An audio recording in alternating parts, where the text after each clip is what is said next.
This is the 12th message that mankind has received from the future.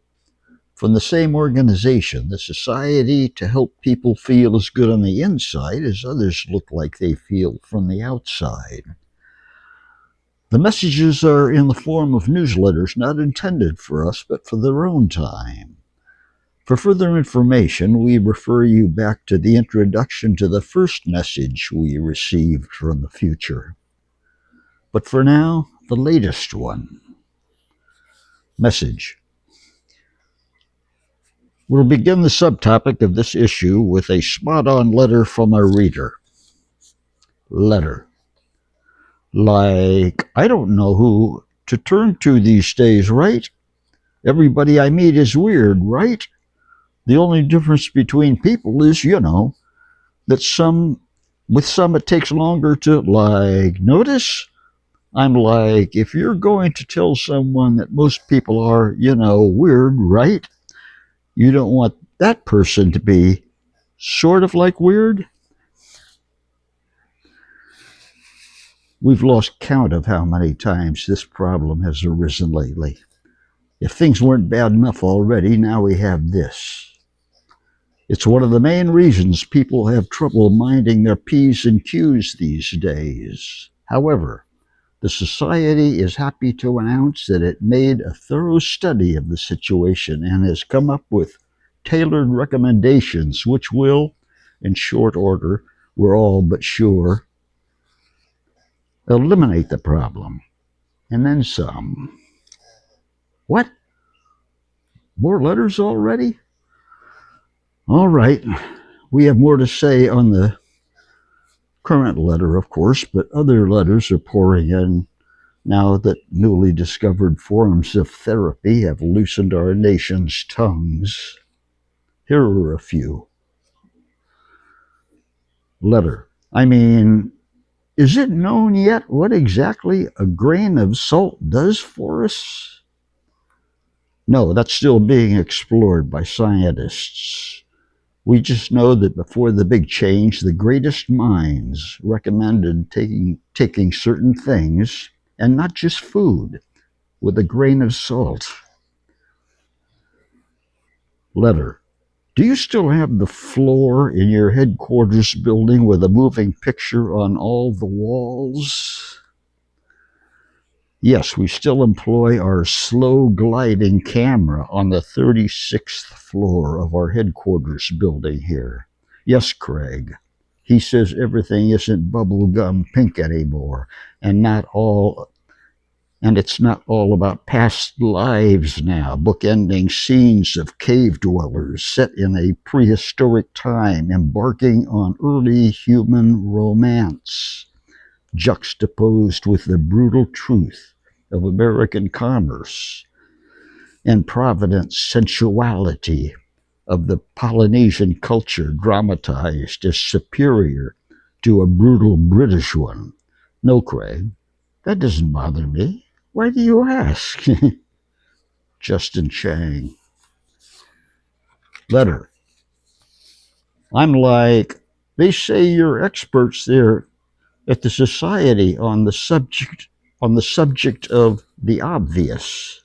I've always wondered about that, right? Yes, we're great students of the obvious here. Craig says that what's obvious to us might not be obvious to everyone. That's obvious. All right, we can get back to our topic now from the original letter. Thank you. First and foremost, people should try not to seem weird. Now, it might be brought up that they don't know that they seem weird. Our answer is look around. Notice how people seem, then try to imitate them. It's not that hard. Believe me, I do it all the time. What's that, Craigie boy? Craig does the dirty work around here when he's not breathing down my neck. He says, how can you seem normal when you're imitating people who might be weird? Now, I think most will recognize the answer right off the bat. You pick people who seem normal to imitate, Craig. They might be weird as all get out, but it's how you see 'em that counts. We'll have a pamphlet on the subject out in short order in the first floor bookstore next to our newly refurbished theater. What? Craig just came up with a good one. He says being weird is just another name for being different. Why, Craig, they're not at all alike. We around here compare Craig to the future. He just keeps coming. Huh? All right. We have to get back to our letters column again before continuing. Letter. Hey, what has the society learned in its extensive work on anxiety? Our psychology department tells us that anxiety began during the caveman era, when we ran out of caves. What? Craig doesn't think that we ran out. He says the caves just became too expensive. Letter. I understand that you welcome natural tourists there at your vast headquarters building. Yes, we have a storeroom full of hammocks and protective amulets, and have a virgin forest. Guitars strum ragged tunes, and cares of the world are denounced. Yes, Craig, and there are tubs of boiling polenta. Letter. I've always wanted to fly. No BS with airplanes or hand gliders either. I know this isn't an unusual desire, but I want to really badly. We in the society believe people will come to fly by flapping their arms. Not only that, but according to our calculations, it may be soon. Evolution, it's now known, travels in leaps and bounds, and there hasn't been a leap, let alone a bound, for God knows how long. The people have taken to the air already before the big change, with planes and hand gliders foretells flying as the path to be followed by evolution. As for the possibility that our letter writer will herself fly, we're sorry that it's not in the cards. If the theory of evolution is correct, those random flying genes are available only to the not as yet born. But science has been wrong before, folks. So we encourage our young, we presume, letter writer to stay open-minded with this. It's been pointed out by our science department that I should add a word here about our methodology. We stretch the scientific method as much as necessary and without the slightest qualm. We feel that's better than forsaking it altogether.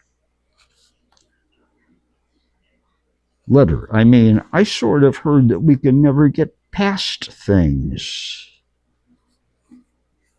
No, but we can seem to. That will usually work just as well. Letter. I heard that even truth is compromised now, right? Craig, this is his area of expertise. He says he still honors the Enlightenment when truth began to count. So,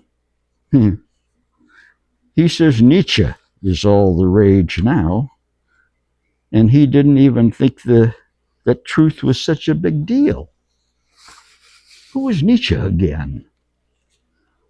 Craig says there's the early Nietzsche, the philosopher, and the late Nietzsche. The early Nietzsche was an existentialist. The late Nietzsche flipped out and became a psychotic. Are you sure about that? He says he's not sure about anything anymore. Note. We hope to get back to our regular issues of the newsletter in the reasonably foreseeable, or more likely reasonably unforeseeable, future. when the acquisitive once more trump the inquisitive. But for now, too many hands are still being raised in the great classrooms of America. We'll answer questions until the bell rings. Letter. So is it like true that there can't be, an objective history? If that's not bad enough, there can't even be an objective answer to that question. Letter.